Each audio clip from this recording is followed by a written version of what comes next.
अस्सलामुअलैकुम गाइस, कैसे हो आप सब। तो गाइस अभी सुबह के 5:30 बज चुके हैं। शुक्र से रोज़ा भी। तो आपको एक मॉर्निंग सा ऐसा एक व्यूज़ दिखाते हैं, ऐसा व्यू दिखाते हैं जहाँ बर्ड्स की आवाज़ होगी, इतना उसका एक्सेंट अच्छा होगा बर्ड्स का। तो आपको सुनाते हैं, ये देख सकते हैं बर्ड्स उड़े। तो सुबह का मॉर्निंग आपको व्यू दिखाते हैं कि यहाँ दरख्त से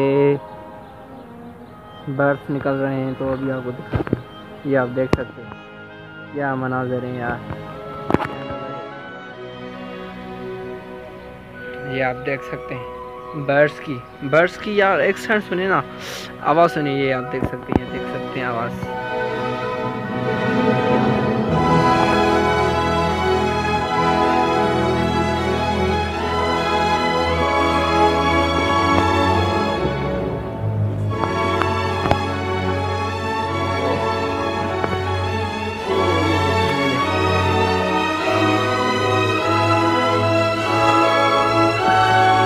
गाइस अभी मैं आसमान पर छाया हुआ हूँ एक बर्ड की तरह। तो गाइस ये आप पाँव देख सकते हो। गाइस ये आप देख सकते हो सुबह का मंजर।